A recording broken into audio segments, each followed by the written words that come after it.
Hey guys, it's going to be another update video this week. We have got a lot of things going on, a lot of projects we're trying to take care of, some little things we've already gotten done, some stuff we're really in the midst of, and stuff we're about ready to get started on. So here we go.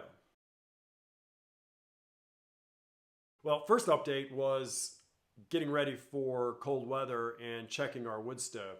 A backstory here is when we bought our property 4 years ago, there was just an open firebox, super inefficient. It was painful to put firewood into it that you work so hard to get and really get very little heat out of it. And wood stoves that we wanted to get at the time, we couldn't get our hands on, and money is an issue too. What we did was just went to Craigslist, picked up a $200 wood stove, which we did a video about back then, and it's not a high efficiency stove, it's an older stove, but it's a great stove. It works great, and honestly, it will burn all night for us. It's a big firebox. We load it up and it will put out a ton of heat. It provides all of the heat for our house. We don't even turn our heat on. So it is a great wood stove, just not super efficient. Unfortunately, the way the firebox is, how tight it is, and how big the wood stove, there is an incredibly small clearance, as you can see here, in terms of getting it in. And the frame, the face frame on the wood stove is welded to the wood stove. There's not a way to attach it after the fact yet, unless I was to grind it off and modify it. So there's no way to get your hand, push the wood stove in, get your hand in there and put a insulated flue liner onto the top of the wood stove or on top of a boot and then get the frame on. So as it is right now, the wood stove basically exhausts into the firebox and up the existing chimney flue. So as you can see in the video, there was some creosote built up. Not anything that was super alarming for me. We do use those creosote logs that you can buy at most of the big box stores that you're supposed to burn in there, and they help to dry out and help flake back off some of the creosote. And you can see those clearly work and work well. But even at the top, we did have to clean some creosote off of the chimney cap, and then with the chimney brush attached to our cordless drill, we cleaned out the flue and are ready to go for the winter.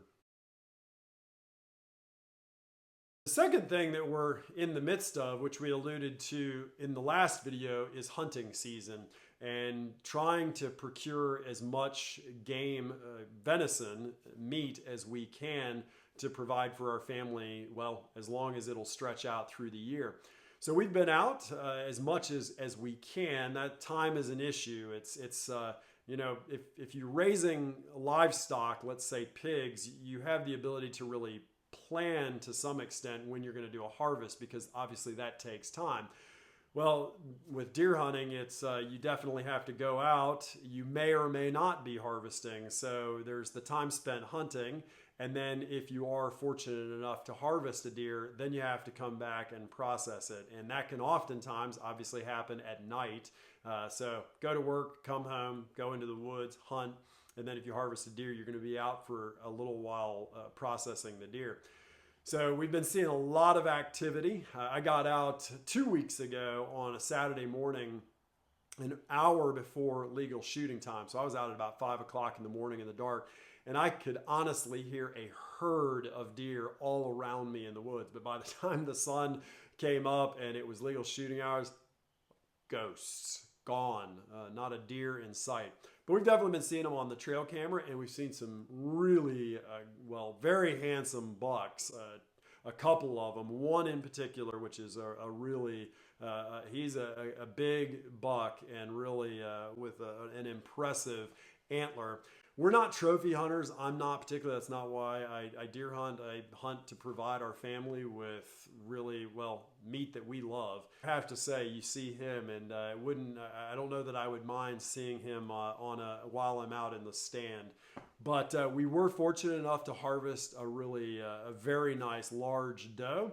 And one of the things we're going to do, talking about the process, is I wanted to put together a video in the coming weeks about wet aging venison. It's not something that I think a lot of people do, and even when I talk to some deer hunters, it's not something that many of them even know about. And I have to be honest, I didn't until I had an opportunity to talk to a chef who really talked about it and exposed me to the idea. And then once I did more research, and we've been doing it for years, it makes an incredible difference in the meat. So you can see we processed out the dough well, at least quartered out the dough and put it into bags. We've got it in our refrigerator, and part of that process of wet aging is to keep the meat in the refrigerator at about 32 to 34 degrees for about 2 to 3 weeks. So we're going to put together a video all about wet aging venison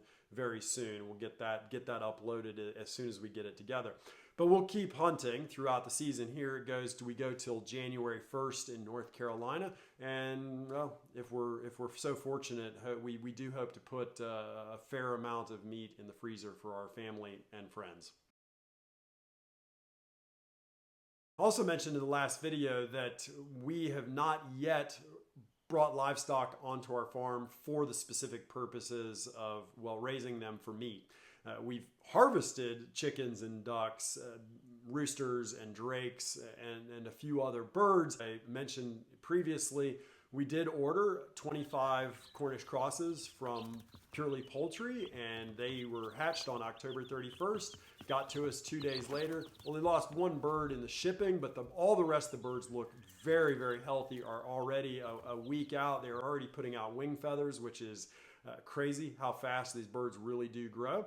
But we built another chicken tractor using John Suskovich's plan, as you can see here in the video, that we bought his book, and I believe in, well, supporting entrepreneurs, and he's put a lot of time and effort into looking at this and coming up with a really simple plan. His book is great. I have to tell you, for the $13, it was well worth it for the cut lists and everything else that's in it, and really a step-by-step process.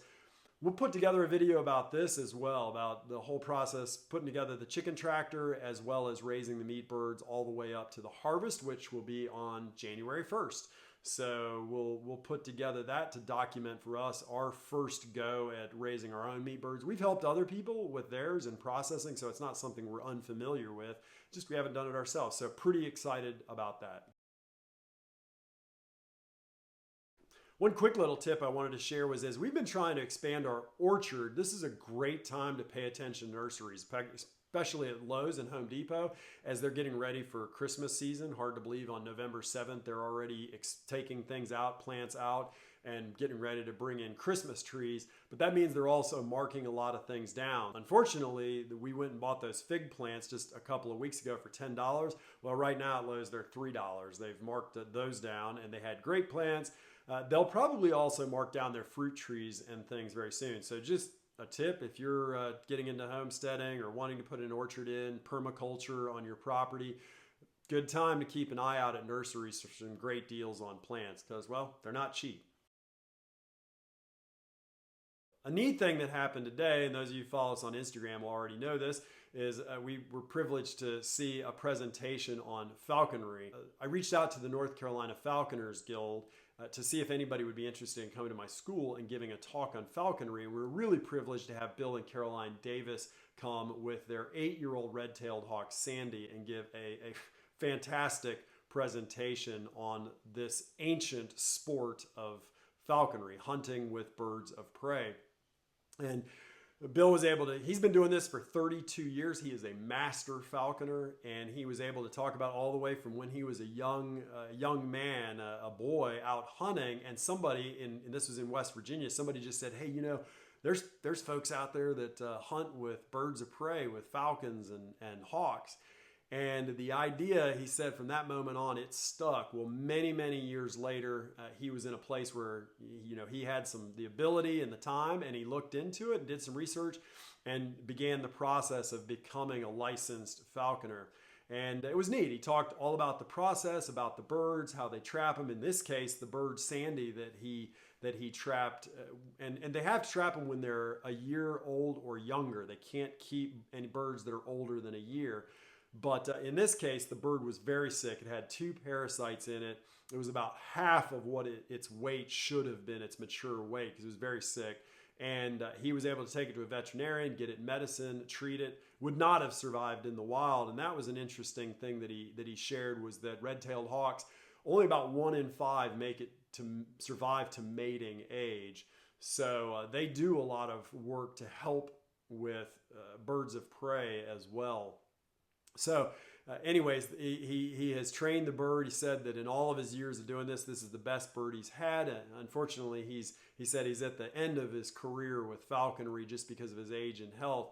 But the really neat part, the best part of it, was that as we were helping him carry his stuff back out to the car, he asked, and we had talked about the fact that we have a farm and we hunt.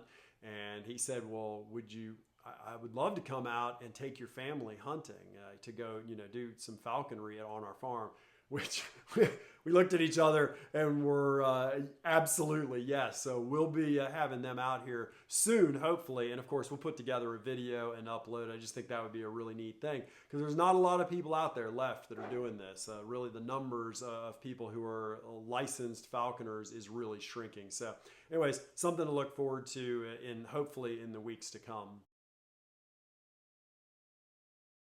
Well, that's it for some of the things we've done in the past week and are right in the midst of. We do have a number of other things that we're going to be doing, and we are hoping to get back to the greenhouse, but our son is started with FFA this year and is hopefully going to apply for a grant. He wants to do a business with our greenhouse, so hopefully that will be coming, especially if he gets the grant. That would be really great. And we're back out here in the Quonset hut. So for those of you who had followed us or maybe started following us when we were doing the Quonset hut series last winter, well, with daylight savings time, it's time to get back into the shop and start cleaning up and getting ready for part 2 or season 2 of this old Quonset hut as we finish the other side of the building, which is going to be a little bit more complicated with the garage door and everything else that's over there. An intermediary step is that we're going to get in and start trying to put some shelves up in here to get some of the things off the floor and out of the way on the part that we have completed before we start finishing the other side. So have that to look forward to. We'll start coming in here and doing some things in the evening and on weekends. Well, thanks for watching. This is, again, just an update, and we may be having some videos like this for a little bit. I hope you guys don't mind that follow along. We really are grateful for all the people who have subscribed and continue to follow our channel. It's just, it's a blessing to us, and so we're grateful for that. But until the next video from here at St. Isidore's Farm, I hope everyone is well. Take care, and God bless. Sam, what's the plan today? What are we making? We're going to make the meat chickens that we are getting next week a hut. Well, pretty much a house, I guess. What do they call it? What is it called? A trailer. A what? A trailer. How about a chicken tracker? A chicken tracker.